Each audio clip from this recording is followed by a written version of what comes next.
want a piece of me? Do I feel lucky?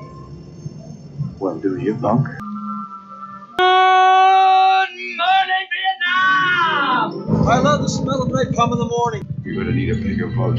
I feel the need for speed. I wish I knew how to quit you. Love means never having to say you're sorry. You do. You'll shoot your eye out, kid. Happy Wednesday, guys. Not Man, usually I Monday. know, right? It is throwing me off, just like It this is. movie. So, welcome to a new episode of the Cine-Men Movie Podcast. I'm one of your hosts, Zach, and I'm with the man, the myth, the legend, and the only metahuman I know in this earth, Ed. How you doing, man? What's up, folks? Y'all doing all right today? How are you? I'm doing pretty good, man. It's just been I'll just say this. I was just thinking about this last night. It's just like, you realize we're halfway through the month of June and technically halfway through the year of 2023. We are more than halfway through the year, buddy. June 2nd. June 2nd is the halfway point, my guy. Man, I don't know. It is true what they say. The older you get, the faster it goes. I mean, truly. No, seriously. And I swear. After 30, bullet.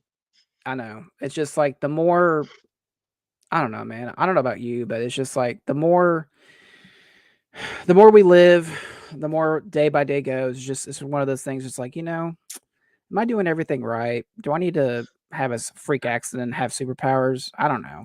I don't know about you, man, but I just need to get chemicals and some magic earth happening, like a guy telling me to say Shazam, and I'm like, 6'4", built as like an ox, and or just get, or like you said, get a whole bunch of random chemicals, get like a bat kite, and just wait for the next storm. You should be good to go.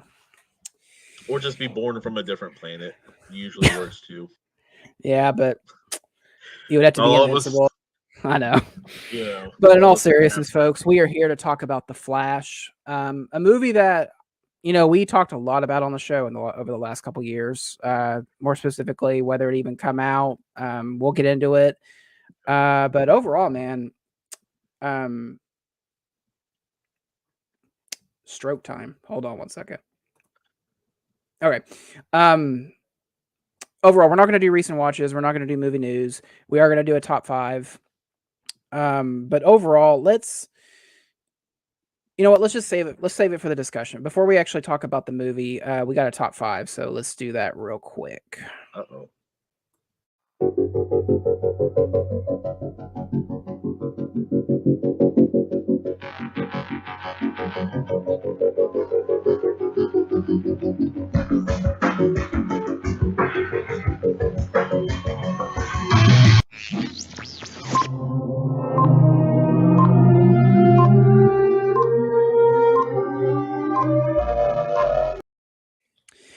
All right, guys, it's our favorite topic. It's everyone's favorite topic. We just need to America knows the top 5 of our show is up there with politics and religion. Let's just admit it to the world. I don't know how you're gonna follow that up, Ed, but I'm kind of curious. Well, mainly we just don't do the first two because it's a crazy world out there. It is. But too much bias. But in this, we get to be biased. Absolutely. About 5 different things. And whether it's hateful, whether it's lovingly biased, whether it's neutral biased, doesn't matter because it is your opinion. And we can either love it, hate it, or just live with it.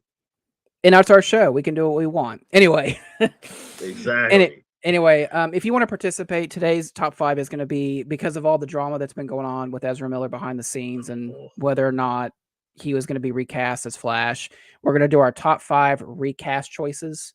So how this is going to work is, say, for example, if an actor was cast in a certain role in one film, and then in a sequel or somewhere down the line, they were recast due to personal drama or whatever. On top of that, we are not including something that has been a torch passed down or a reboot. Yes, like 007. Yeah, 007 doesn't count. So you had Pierce Brosnan, he did 5 films, then Daniel Craig did 5 films, and then whoever comes next. That's just it's a passing of the torch. The same character just and they're in a different not even iteration. Okay. exactly. So how, like, for example, Well, let's go ahead and start this off. Let's kick it off. Do you or do you want me? yeah, I'll kick it off. Do you have any honorable All right. mentions? I do not. No, Okay, neither no. do I, because this was I there's really usually only a operate couple like that that. really kicked out. Oh, before we get going, Ed, if the good listener or someone of the fan of the show wanted to send in their top 5, how would they might do that? Honestly, the easiest way to send in your top 5 or any kind of suggestion, anything like that, any kind of note that you want to leave to any of the cast members for that matter, is at that email at cinemen921@gmail.com. That is CINEMEN921 at gmail.com. As well as you can always reach us on the facebook.com/the Cinnamon Movie Podcast. That is, like I said again, THECINEMENMOVIEPODCAST. The Instagram right there, one word, is the Cinnamon Movie Podcast, as well as the Twitter is the Cinnamon Movie 405. That is just Cinnamon 405. Any of those links usually will send you and or connect you to one of us. Mainly Juan will be a big person on any of those 4, of course. He kind of runs that a lot more than any of the others do. Yeah. So yeah, but nonetheless, we've changed episodes because of suggestions. We have changed top 5s because of suggestions. We've done top 5s because of suggestions, folks. Literally, we have got mailbags every now and then. We used to do them all the time. Now it's kind of sparingly, a lot of Yeah. busy time in our lot personal and business lives. So Yeah. there is that. Please just sit idly by with us, and we will get to it. But those are the best ways to get to us. So hit us up. Awesome. We might need to do a mailbag episode, just like a 30-minute thing, just to get through some of Oh, those. forget that. A whole hour, man. There you go. Easy. Yeah, Easy. I'm sure Juan has like 500 emails we got to get through. So Not even that, but you've got some that just spark up a conversation, and yeah, either you or I or Juan or Craig, and we just get going on it, man. It's fun. absolutely. So let's get down to it, guys. Ed. The So nitty I'm gonna go gritty. first. Number 5 for me. There's, like I said, there was only a handful of people that I could really pick from. Number 5, I'm gonna Right. do War Machine, or Rhodey from the Oh MCU. yes. Originally played by Terrence Howard. I think he had some legal issues, though, so he dropped out, and we got Don Cheadle from Iron Man 2 all the way up to the On. current present. Um, I can't really say Terrence Howard was bad in the role, because I enjoyed him in the first Iron Man. I kind of wish that we had seen a little bit more of what maybe He his could Rhodey was do. going to be like. Yeah. But Don Cheadle's great. He just fits that role perfectly, and I don't know. He's like a perfect wingman to Iron Man. So He's it came in works. very seamlessly, and it Yeah. doesn't really. You obviously notice the difference of person in the role, for that matter, Yeah. but at the same time, it still was great chemistry between him and RDJ, either guy for that matter, Yeah. as well as they fit the character just right, in my opinion. Craig would kind of be, I think, the more knowledgeable person on this, just Yeah. because he's It's kind of the he's Marvel all guy. thing he's all things MCU. He really is. essentially. I Essentially. mean, we're all kind of fans and in it, but he's really one of the He likes to bigger dissect ones. and Oh uh yeah, fantasy book about different things. So that's my number yeah. 5, War Machine from Terrence Howard to Don Cheadle. What's your number 5 then? My number 5 might surprise people because I'm not a huge fan of this series of movies, but I've got to say it was an obvious, however clever recasting, because she didn't look too much different. Uh, Going from Rachel Lefevre, I think I'm saying that right. I could be pronouncing that wrong. To Bryce Dallas Howard, Victoria from the Twilight series. Um, it was a very smooth transition at first, because other than the hair being much brighter and more red and fierce, compared to kind of a usual red hair like tone, like kind of a lower tone, almost strawberry blonde in a way kind of deal. Yeah. Uh Skin tone isn't too much different. They wanted really pale to go ahead and kick. Although I do feel like Bryce Dallas Howard does have a lot more color to her, for that matter, or at least a bit bigger of color in her skin. But yeah, not a huge difference, but definitely a difference in actress. You did notice or at least most people would notice Rachel Lefevre was a heck of a lot more intimidating and naturally just aggressive compared to Bryce Dallas Howard, who was more of a stay behind the scenes and manipulate and use kind of. She was able to pull off the emotion a lot more than the other actress. Yes, So agreed. But yeah, that is my number 5. nice. Number 4 for me is going to be a trilogy that we all know and love. I think all of us consider it arguably one of the top 3 trilogies ever made.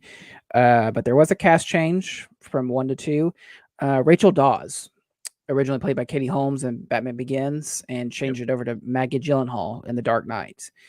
I can't fault Katie Holmes. I feel like out of everyone in that first movie, Katie Holmes is I don't want. She's just not as a.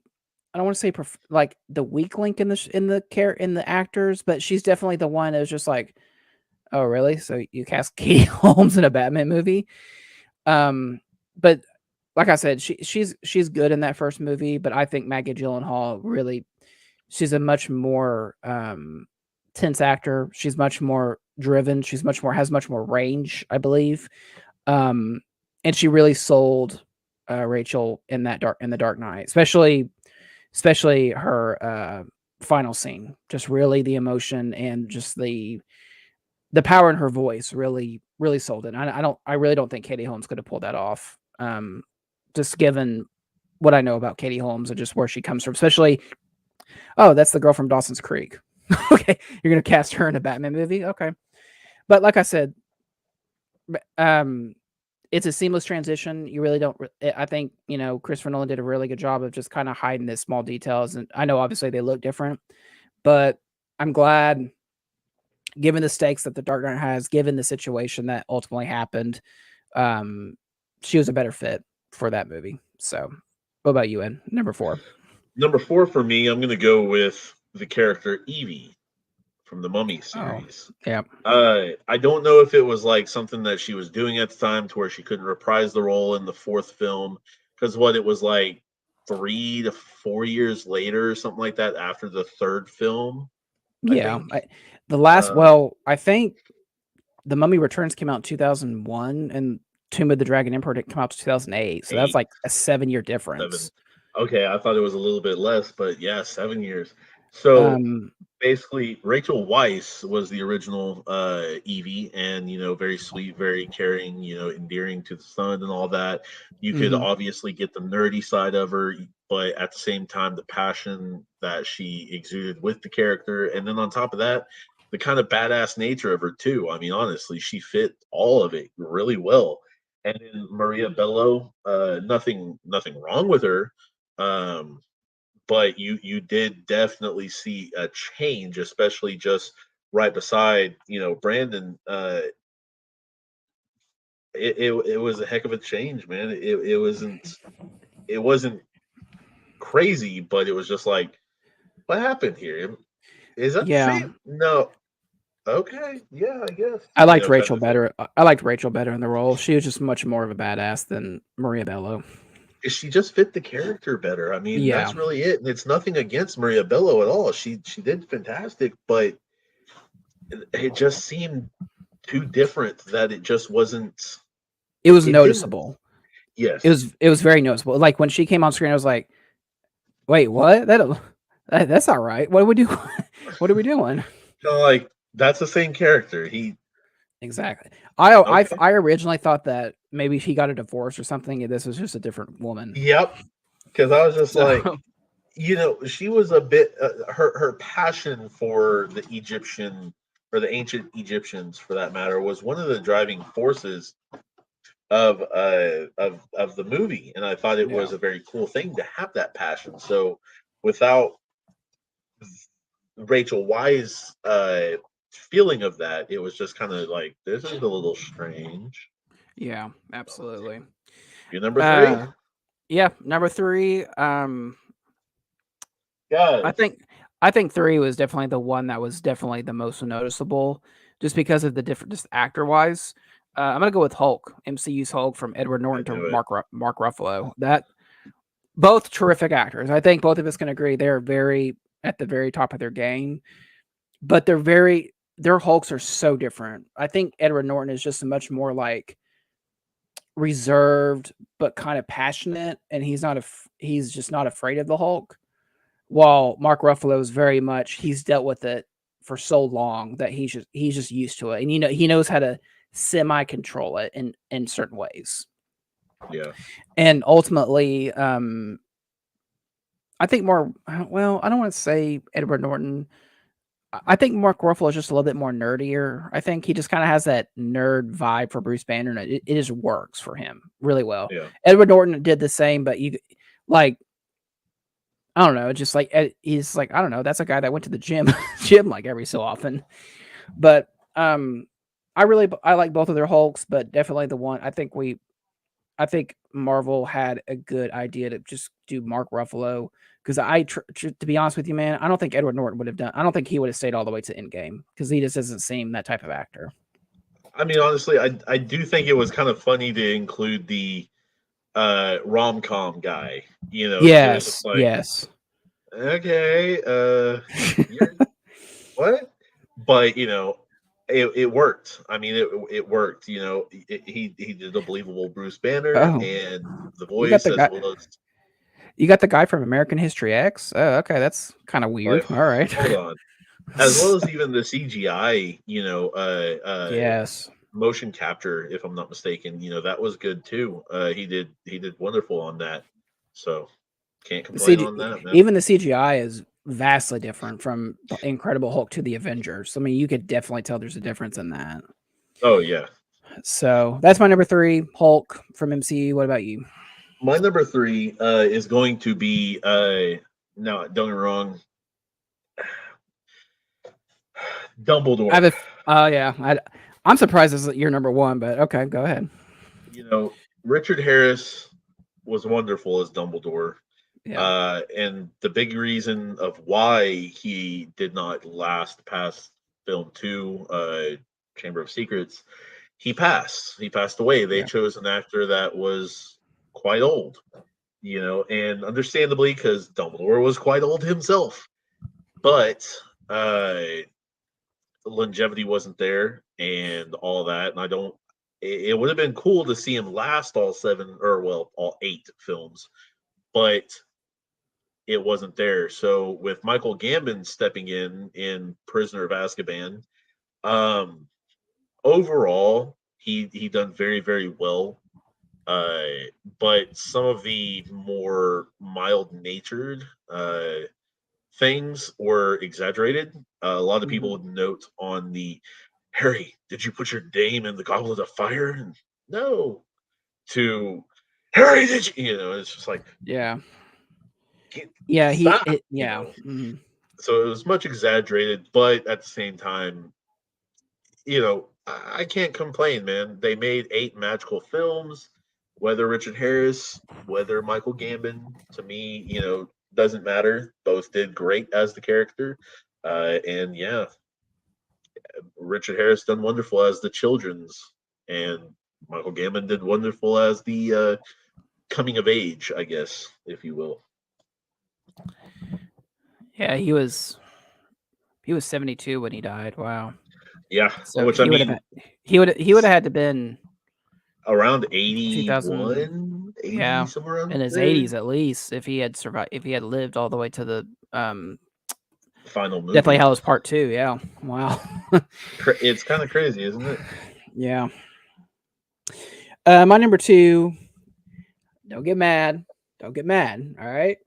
So the original actor that they played to play this he really was that character, but I think Yeah. in the third film, who they brought in, he had a lot more gruff and like, um, just determination and just like fearfulness. I'm talking about Grindelwald, from Johnny Depp to Mads Mikkelsen in the Fantastic Beasts trilogy, or however many films they're going to do. I really like Johnny. I think Johnny Depp really fit that role in those first 2 films. Well, technically the second one, because you don't even know that's him until the end of part 1. He's very much he kind of makes it like a Tim Burton character, I guess, just with the white face paint and everything. It really works. He has like you could just tell he could just kill any muggle that comes across his way. But with Mads Mikkelsen, he sells the hurt that he has against Dumbledore, and he also has the look of, I could kill you at any moment. I mean, talk about he's the bad guy in Doctor Strange. He's going to be the bad guy in the Dial of Destiny, Indiana Jones here in next week. He's very good at playing the villain, and so I think if anyone was going to do Grindelwald after Johnny Depp, I think that was the perfect choice. So that's my number 2. I will argue I don't think it's the perfect choice. I think he was kind of doomed from the beginning, and it's not even because really of him. Yeah. It is because more of the studio. Of course, it was a lot of things on that. But that's neither here nor there. So my number 2, I am going to go ahead and go with Crabbe. Oh, Crabbe. One second. Let me pull up the other one. Jamie Wylett. Jamie Wylett played Crabbe for most of the actual movies. It still is funny that the reason he got replaced was because he pretty much couldn't get out. Like, he went and got arrested under a DUI. I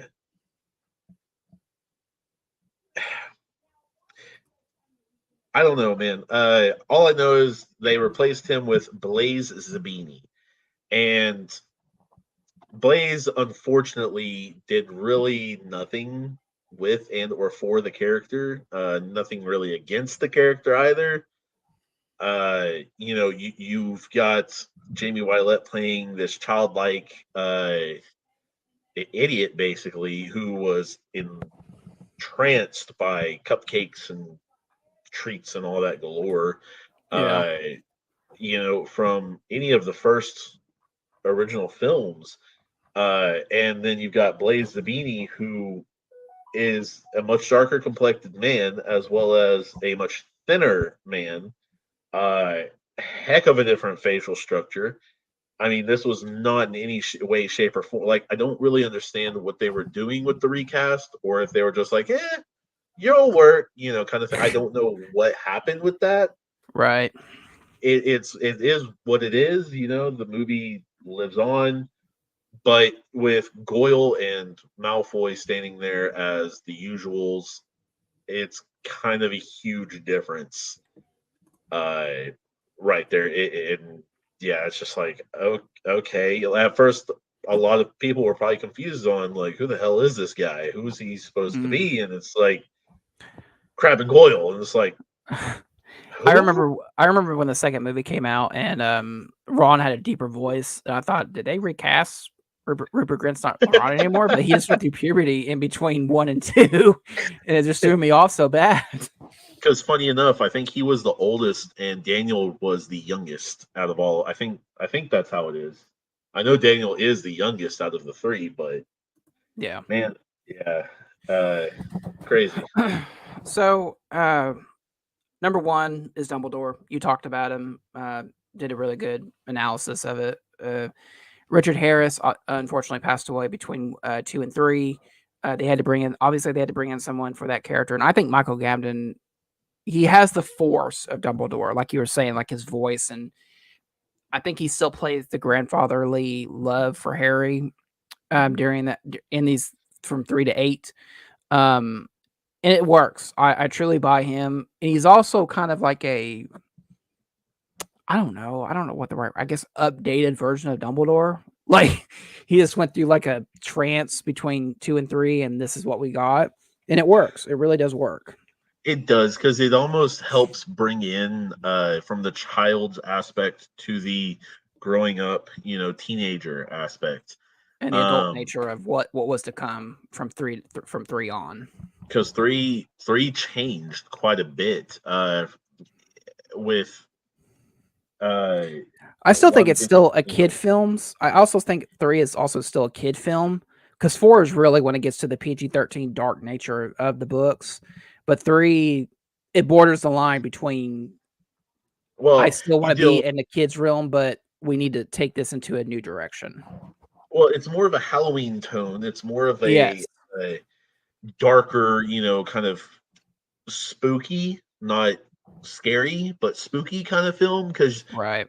Werewolf Lupin, for that matter, transformed Lupin, whatever you want to call him, was honestly a very good render. I think even now, I think it's a very good rendering of their thought of a werewolf.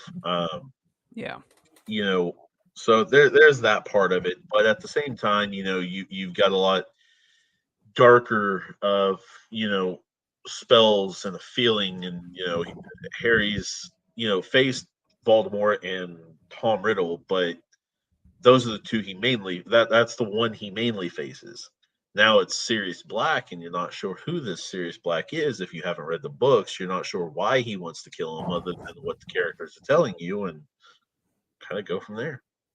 Yeah, that's true. What's your number 1, Ed? My number 1 will probably be a bit disappointing, but it's one of those that was really just like sleight of hand stuck into there. Okay. So pretty much 2002, and yeah, we are still talking about Harry Potter. 2002's Chamber of the Secrets basically had a girl named Kathleen Colley play Lavender Brown. Lavender Brown really wasn't known beforehand until more along the lines of the 6th movie, Half-Blood Prince.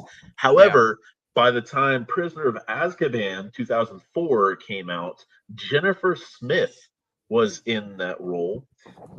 She was really in the background a lot until probably Prisoner of Azkaban, or not Order of the Phoenix, Half-Blood Prince era, just because the character was really in the background. Not many people know who Angelina Johnson is, or Katie Bell, or Winky. Nobody really knows who Winky is because she wasn't in the movies. But in the books, there's, and it's funny when you Google. Oh, I'm sorry, Ed. When you Google Lavender Brown, the new version of it pops up. That's hysterical. It's not even, they don't even recognize. They do recognize if you go into like the history of it, but it's just like the one that's in what do you say, not Chamber of Secrets, the Prisoner of Azkaban. That's the one that's like, no, that's the one that we acknowledge as Lavender Brown. Well, and it goes from an African American girl to a white girl. I mean, honestly, and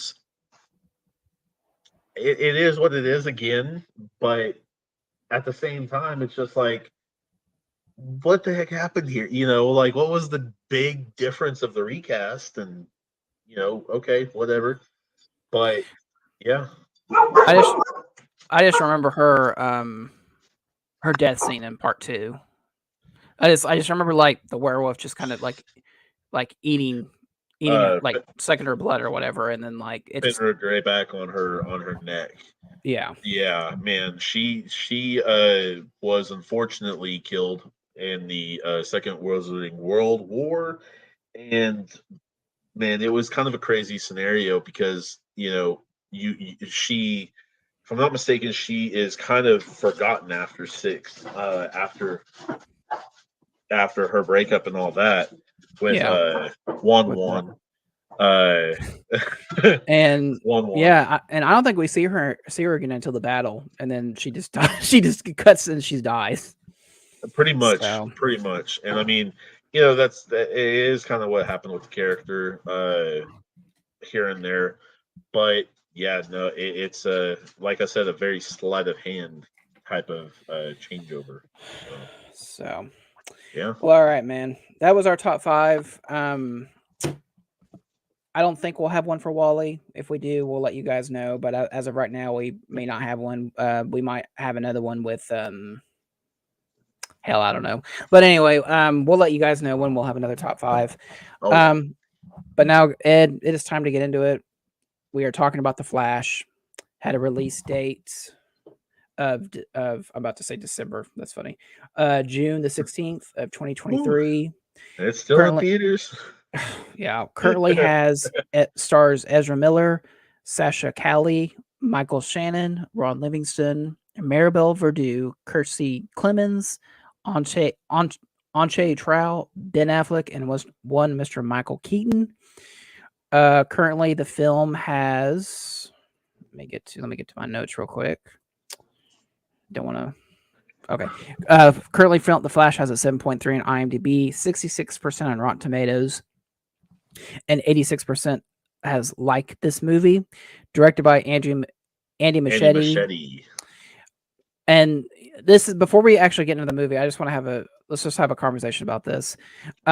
Currently, the box office is $139.6 million. It only grossed $55 million over the weekend here in the United States. It had some competition. Elemental, the new Pixar movie, came out the same time. Spider-Verse is still out. Transformers is out.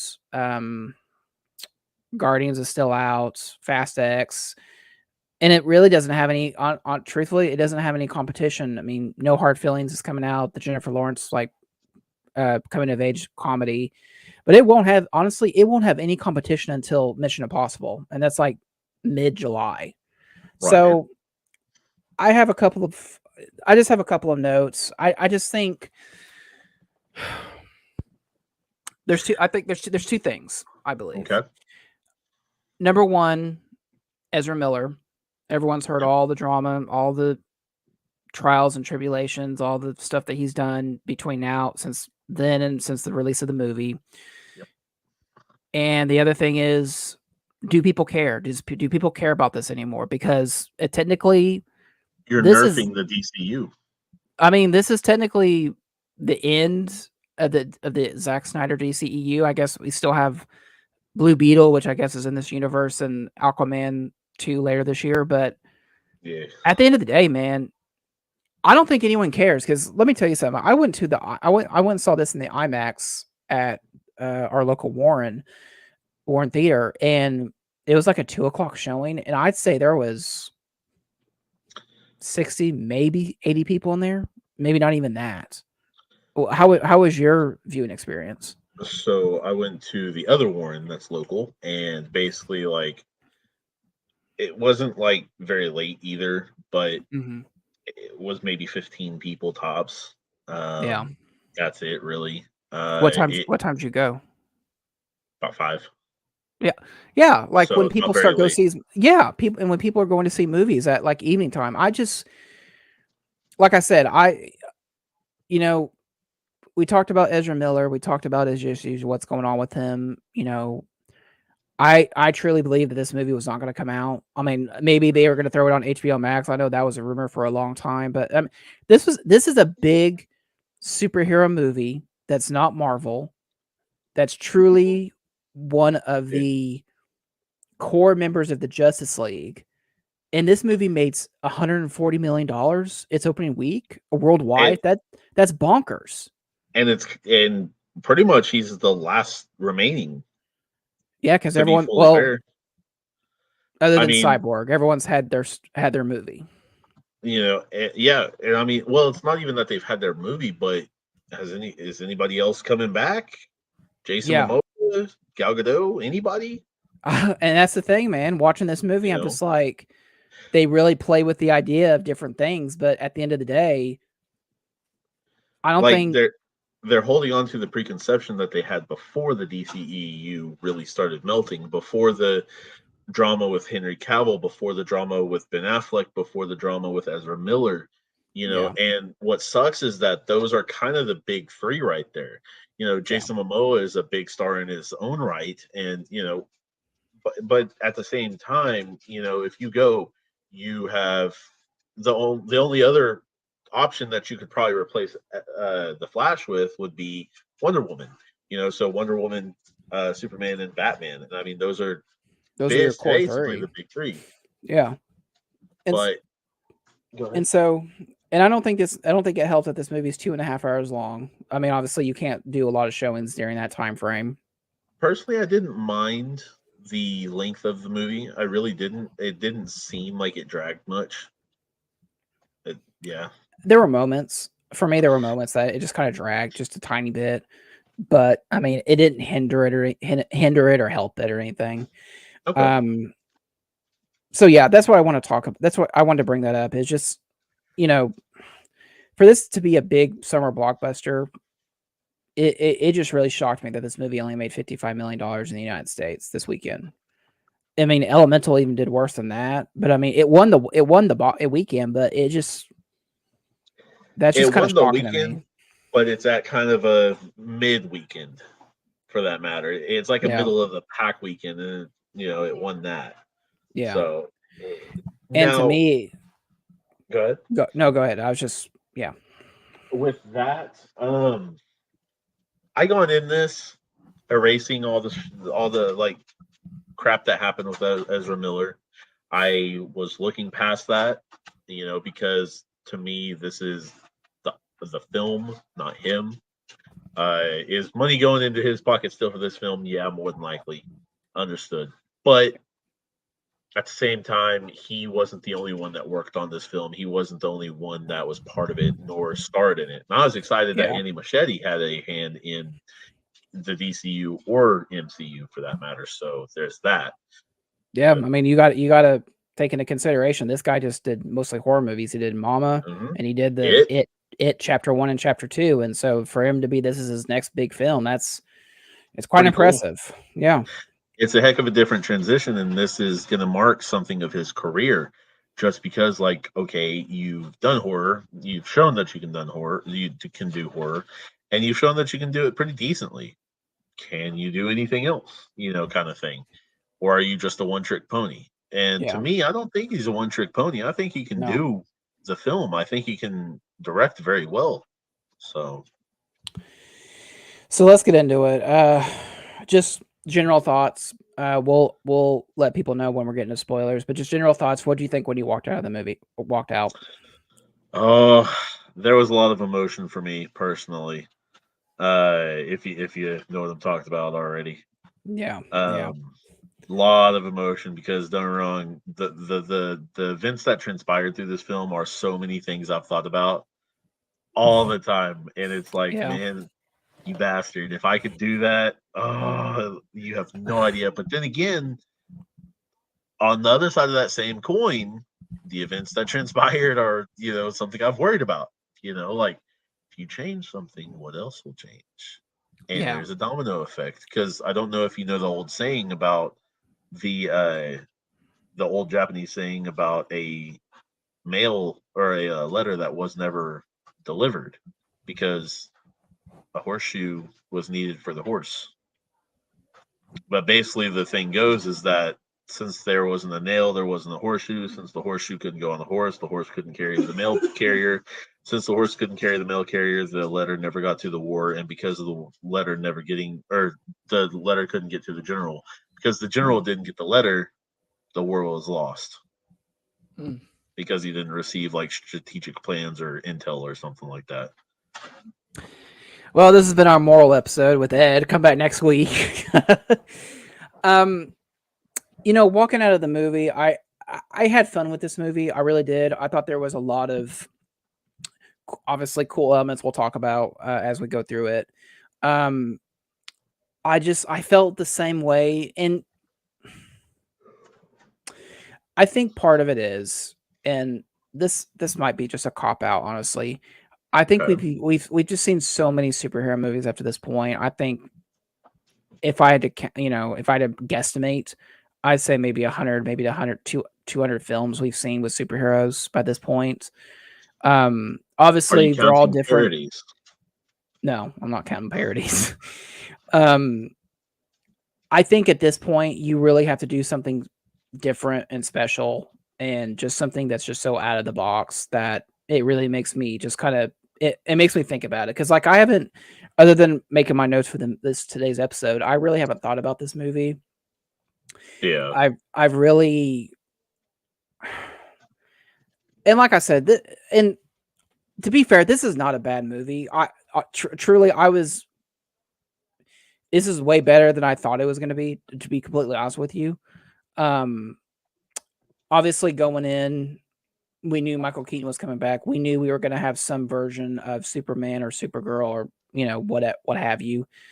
To start the movie off, we have a bank robbery scene with them blowing up a nursery ward in a hospital and falling babies and service dogs, and that I think that really set the tone for this movie. Honestly, it's just like, okay, so we're gonna be jokey, but we're gonna have kind of like a sense of heart to it because, like, at the same time, Barry is low on his calorie intake, and so he doesn't think he's gonna have the power to actually save all the babies. But it was a really fun scene. It was cool to see Ben Affleck back in the bat suit again. And I think even that for one or two scenes. Yeah, I think the thing that really hurts me about this movie is that Ben Affleck really deserved his own Batman movie. I think he truly did. I think he really killed it in this movie, even though he's in it for maybe about 10 minutes. It's more of a cameo role than anything else. Yeah. But that scene where he's talking to Barry and say, listen, the events that happened to you as a kid really shaped you. It shaped me. That's why I am who I am. You are who you are. And you going back to change that, it's going to have disastrous consequences. You could literally destroy everything. And ultimately, by the end of it, it almost does. Pretty much. And I mean, not only that, but there's just a lot going on that he doesn't think about, he doesn't realize, he doesn't understand yet. You know, because the only thing I don't like about a lot of these time travels is they have their own set of rules because it's different, because it's me, because it's not what they did. No. And then the old cliche now, it happened in another oh wow, it happened Back to the Future. So yes, like Back to the Future is like the poster child for all time travel pinnacle, movies. Yeah. And it's just like, okay, understood that, it's kind of one of those movies that plays with time travel kind of first in a way. I don't think it was the first, but it's one of the biggest for that matter. And it's the stereotype. It's like, oh, okay, so we're going to reference Back to the Future, basically. Yep. But it's also one of those movies that shows if you play with time, there's a lot of things that can happen, but then you can go and, like fix it. Yeah. It's like, well. So, so let's go ahead and get into spoilers. We're 43 minutes into this episode. If you have not seen The Flash, go see it. Stop the episode. Stop listening. Stop watching. And come back and join us after you've seen the movie. So, spoilers ahead for The Flash. You have been warned. Warning. Come back. I really think I really like the idea of they truly the whole crux of this movie is Barry trying to save his mother, which I think, that's in the trailer. That's not a spoiler, but the way it happens is truly, I think it's different than it's different than what's going on, like in the multiverse theme that we're in movies nowadays. I like how they went back to 2013 to Man of Steel, which ironically is what set this whole thing off in motion with the DCU. And that was sad though. I mean, and they did a very good job of explaining it. Like, oh, I'm going to afford the Justice League. Well, Victor Stone is still in college. He hasn't had his accident. Wonder Woman, we don't know where she's at. Arthur Curry was never born. Superman is technically died. He died technically. Back when he was an infant. Yeah. Zod's ship kind of got hold of the crap that he was in and killed him. Yep. And Batman has not been Affleck. He's Michael Keaton. And he's been retired for who knows, like 20 years or something like that. I was about to say a decade or so. And Michael Keaton does say a line like, there's no more crime. there's nothing for me to do now. And I Gotham thought is that like the was safest or one of the top place 3 on Earth or safest whatever. cities on Earth. Yeah. And that was enough. I was like, okay, I'm convinced. Obviously Michael Keaton. I couldn't even believe this. He's 71 years old. I was like, what? That is, but I What? mean, yeah, he's 71. Bull. Yeah, he is. Bull. He doesn't look like it at all. And so, like the fact, you get an actor who's very much. I hate the word. Hate to use the word chiseled, but really just been through the ringer. But he has. I mean, obviously. And I like he put him past like 57. I know. And I like how they didn't do like, Holy he was crap. injured and he didn't come back to the job. It's like, no, I mean, there's no more crime. Like I can retire as Batman. There's nothing for me left to do. And that was just, yeah. I mean, that was enough. And so, yeah. But you've got that, and I mean, you know who it is, but then you're just like, dang, okay. And obviously he wasn't moving like that, because I don't think many 71-year-olds move like that. That's like, that was a stunt double. They just put the hair and the beard to make it look like it was, but I did I really, really liked his explanation of time. It's just like a bowl of wet noodles, spaghetti. And it can go in any type of direction because you mess with it. It doesn't. I like how they distinguish themselves from Marvel, where it's just if you mess with time, it branches off into another timeline. It really, lack of a better term, it fucks up the entire way time is built, and you keep going. You're going to destroy other worlds. That you're always going to have one single cross section. Yes, one single thing that is just there all the time, no matter what. Yeah, and yeah. Did you have a good reaction? Because my audience sucked. It had no reaction whatsoever. Like when Michael Keaton got back in the suit, nothing. No, mine was pretty stale. Yeah. It was a nice film. I liked the film perfectly fine, but it didn't seem like one of those big Marvel gutbusters. That's it seemed like your regular. It's nice film kind of thing, or yeah, it's all right. It's fine.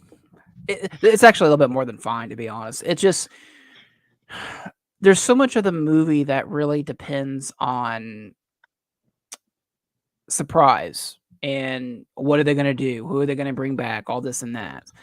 And I think that hurts the film a little bit because I will say that this film, once you get to the actual battle and the Barrys are trying to stop the cross event of Batman and Supergirl dying and the big globe worlds come into play, I think DC handled the multiverse way better in this than Marvel did in Multiverse of Madness, in my opinion.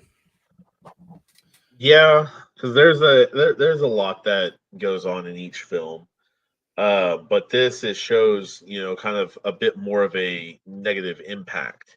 Now, I will say, did you see it coming with both characters, for that matter?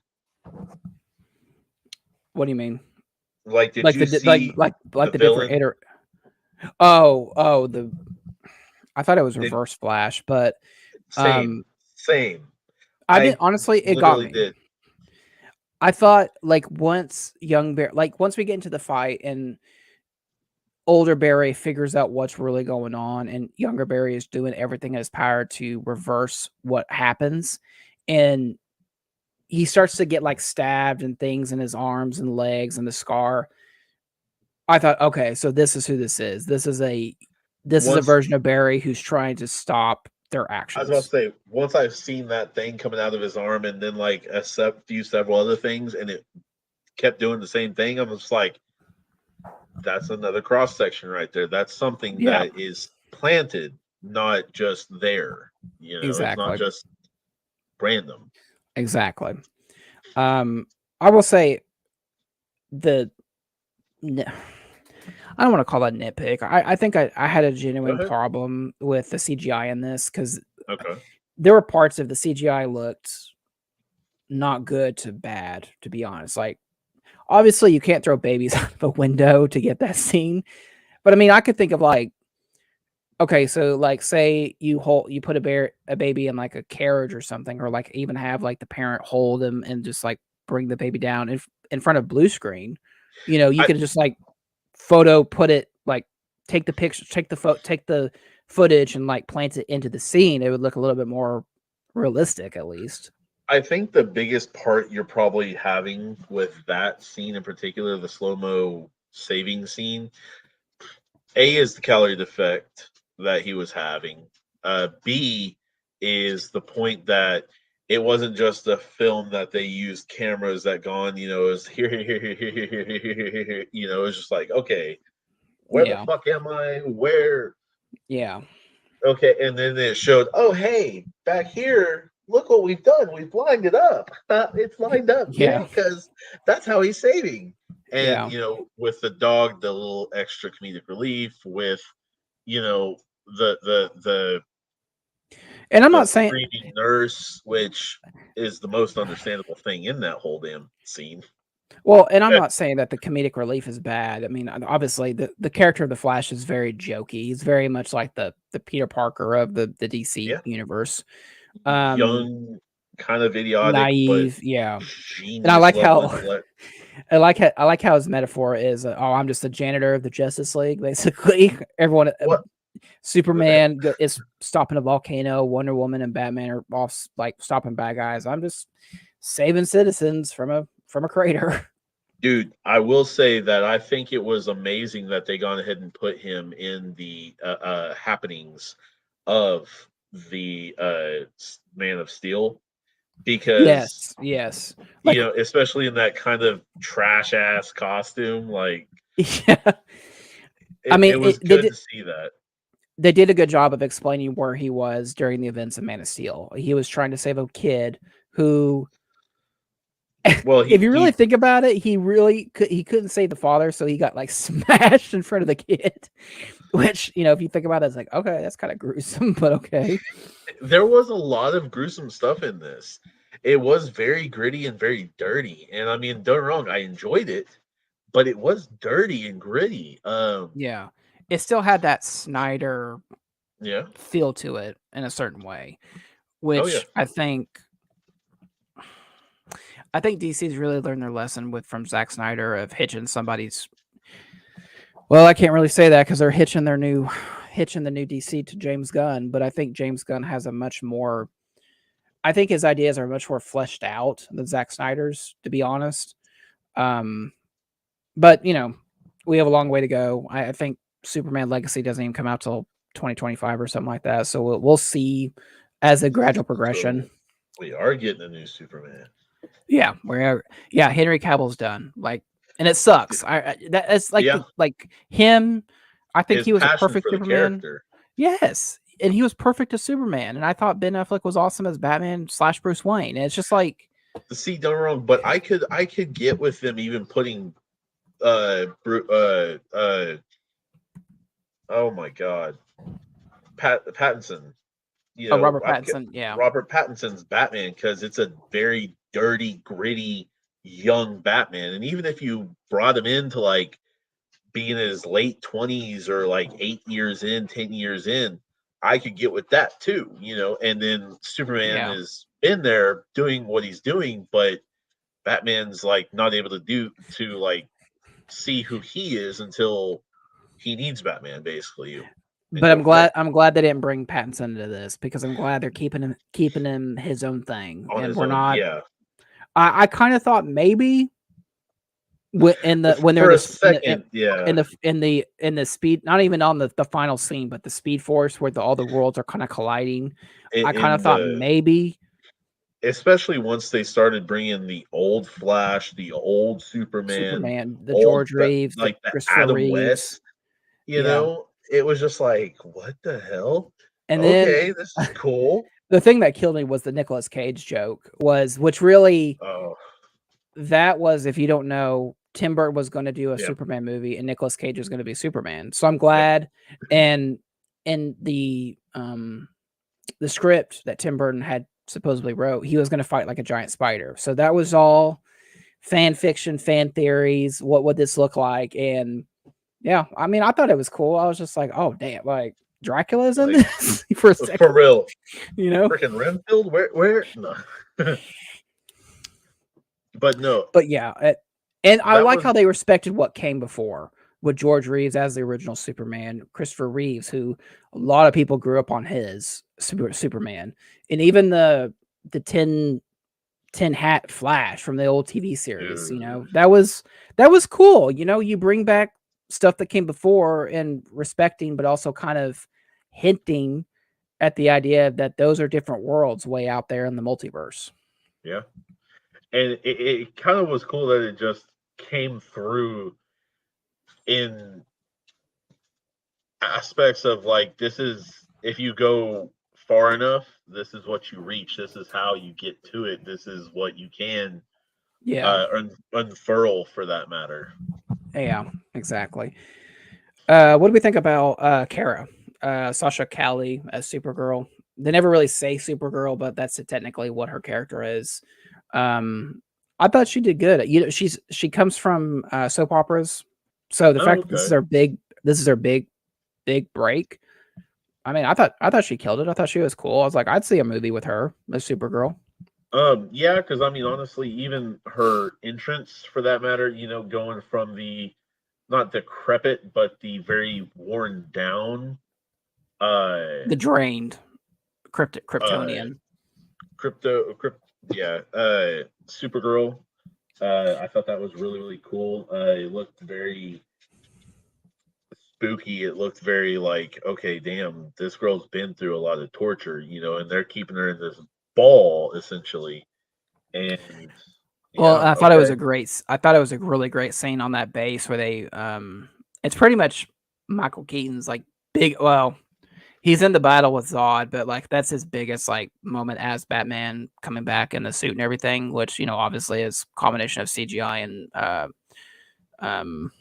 stuntmen and everything. Yeah. But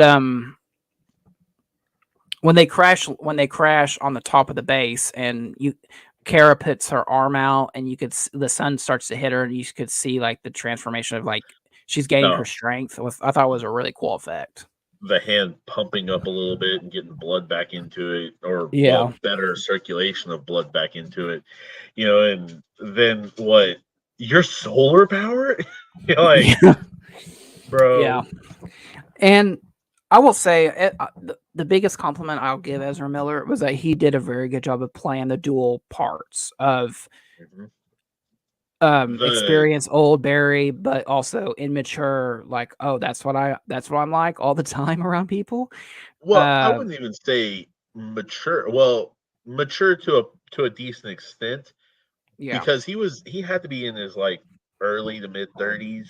You know, this young Barry was pretty much, they said, was like what, 18, 19 years old. Yeah. So, you know, and he's going through college, probably smoking a ton of weed, you know, because that he just gives off a vibe of pothead in that part of it. But, you know, it was just like, all right. Yeah, cool. I mean, Ezra Miller's 30 years old, and he plays an 18-year-old like on the back of his hand. Yeah. So, and he plays the fish out of water real good. Like when he finally figures out, when young Barry gets the power and old Barry loses the power, and he kind of figures out he can do all this, and like the friction tears off his clothes, and he's like butt-ass naked in the middle of the streets. The only part I had with that is them almost letting the camera be flashed so many different times. That was kind of just like, okay, look, man, you don't need to be. It's a play on the words, like, hey, yeah. Like we know he's fully naked. We get it. This is going to be a movie that kids are coming to see too. So like, why do we have to, you know, like the running and him just fully, I get, you know, ripping the clothes off and all that. Okay.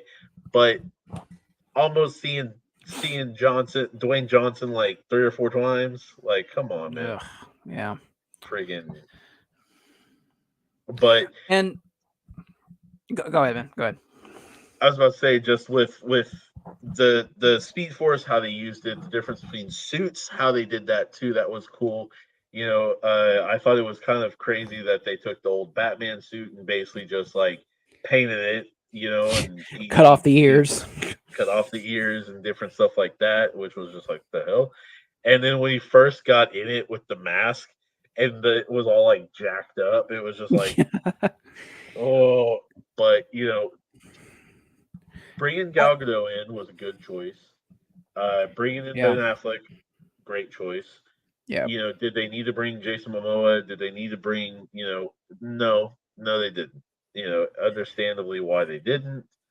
Well, and to me, I'm not going to tease Aquaman 2 at the end of this. I'm just like, what was the point of bringing him in? Like, obviously, we know Jason Momoa is still Aquaman in the timeline that he ends up, but it's, if you're not going to say, hey, there's something I need your help with, Aquaman 2, December of 2023, what was the point of that? Yeah. And I think the biggest compliment I'll give this movie is the fact that this movie's climax is not a beat 'em up final showdown with Zod. It's truly a war. No, well, I mean, it's a war, but like the climax of the movie is a son having to say goodbye to his mother. Even he's done everything in his power to try and save her, but the forces that be in the multiverse says no. Man, she in your world, she has to die, so you have to go back and fix that. Yep. And I got to tell you, man, I was I was tearing, man. Like I really was, because I'm just like, damn, dude. But it's the most emotional. It's the biggest emotional scene of the movie. Oh yeah, and it really works. It does. It does. It's those performances. It's the whole idea of Barry. This whole movie has really grappled with the idea that he could have saved her to begin with, even though he was like 7 or 6 or whatever. Yeah. But at the end of the day, with all your might, all your powers, you still can't save her. It's written.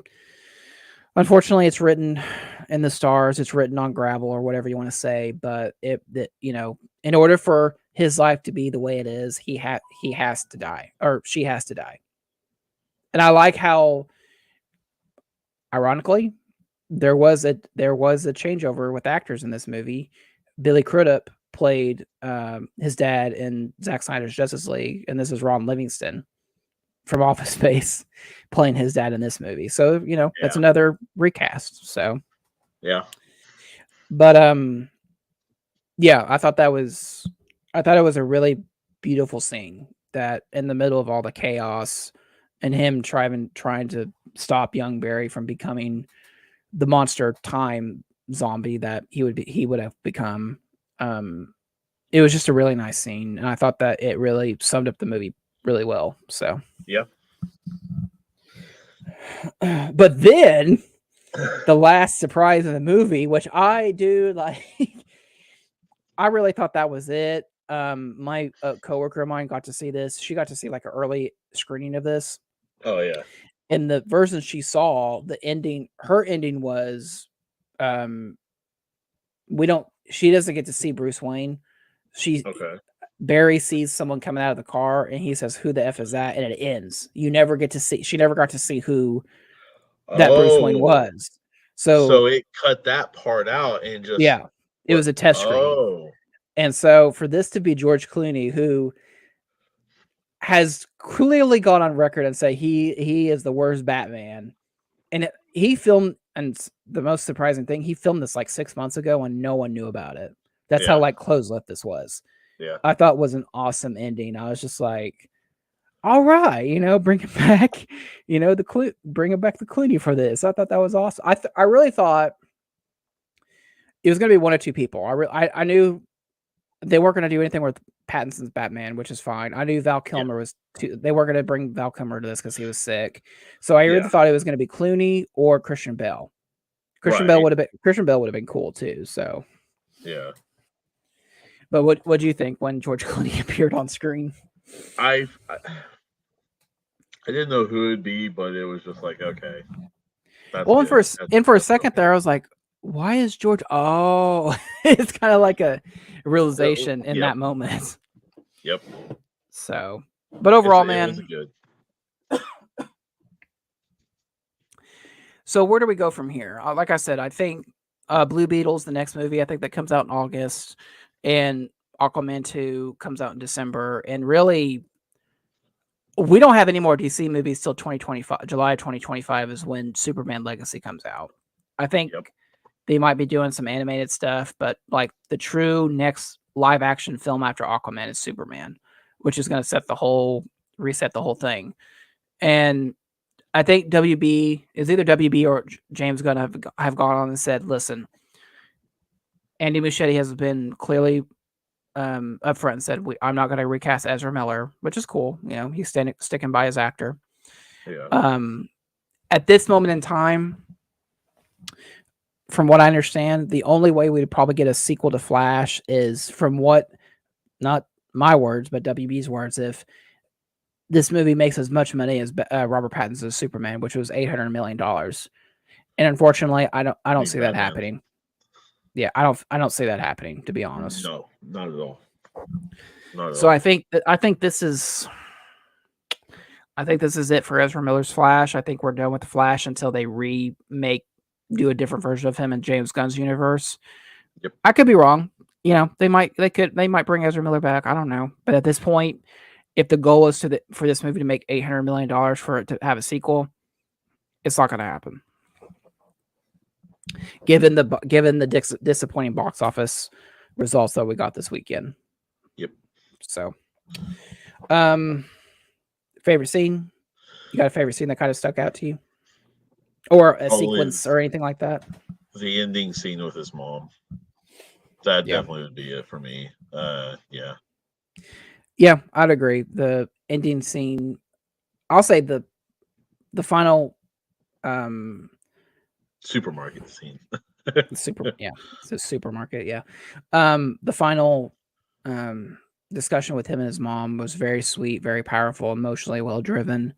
Yeah. And the George Clooney scene, it cracked me up. I was shocked to hell that he actually came back and did that. Yeah. You know, I'm really disappointed that my favorite scene is nothing with Michael Keaton. I mean, he's cool that he's in the movie. I was about to say, it's awesome that he is, but it's not an overpowering or over emotional. Like the spaghetti scene was cool. It explained a great deal, but it wasn't emotionally charged. It wasn't extreme dialogue. That was just great. It was good. If I had to pick a scene with Michael Keaton, it's not even him as Batman. It's just him as Bruce Wayne talking to Barry, like where they're in the Batcave and says, "Why do you want to save this world? You could go anywhere. Why this one?" Yep. And you know, it's because his mom is still alive, and I truly respect the way Bruce responds to that is like, yeah, you know how many times I've tried to, you know, if I could go back and save my parents, I would. So it's not, I like how there's the two opposite effects of Ben Affleck's and Michael Keaton's. Is Ben Affleck's is like, yeah, that's great. You have this ability to do that, but it'll destroy everything. But on the flip side, Michael Keaton is like, no, I mean, I get you. I would have done the same thing if I had that power. So, yeah. So, yeah, let's wrap this bad boy up. Star rating. You want to go ahead and go first? Yeah. I just didn't have I didn't walk out of this being like, oh, that was awesome. And I really want it to be. So that's a little bit on me. It's on me. I'm not going to say it's the movie's fault. There are things about it that I was like, okay, that's, not the best choice. I'm going to give it a 7 as of right now. You know, I really grappled between 7 and 8, but I'll go with 7. So what about you, Ed? I'm going to go ahead and give it a 9. I thought it was very well done. I thought it was very well charged emotionally and all that good stuff. I felt it hit a lot of good boxes for me. Like, simple as that. Awesome. Well, that's it, guys. We have finally talked about The Flash after so many years of speculation and wonder, and really preparing for 8. Coming? Really preparing my loading up my HBO Max. Gonna watch it that way. Yep. Next week, guys, we're heading back to Pixar Land, and we're talking about WALL-E, celebrating its 15th anniversary. That's hard to believe, to be honest, that this movie is almost 20 years old. It's always good to talk about Pixar. It's always good to talk about just animation in general, just like where it's come. This movie came out in 2008, which that was a stacked year. This came out, I remember distinctly, this came out the same day as Wanted. And like it was between W movies. This is the same year as The Dark Knight, Iron Man, Indiana Jones, Crystal the Kingdom Skull, ironically.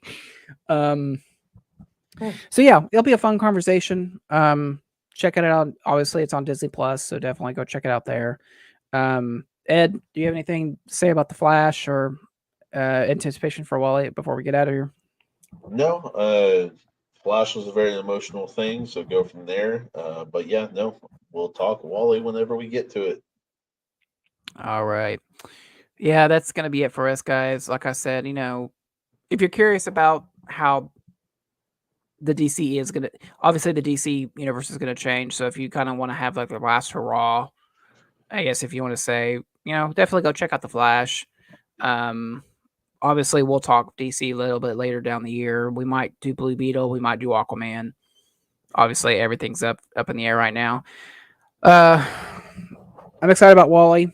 I haven't rewatched this. It's going to be a rewatch since we did our top 5 plus 5 Pixar films. So that feels like 15 years ago that we did that. Yeah. So next week, WALL-E, check it out on Disney Plus. Until then, guys, thanks for listening. Stay safe. Take care of each other. And we will be back next week on the Cine-Men movie podcast. Bye, guys. Bye.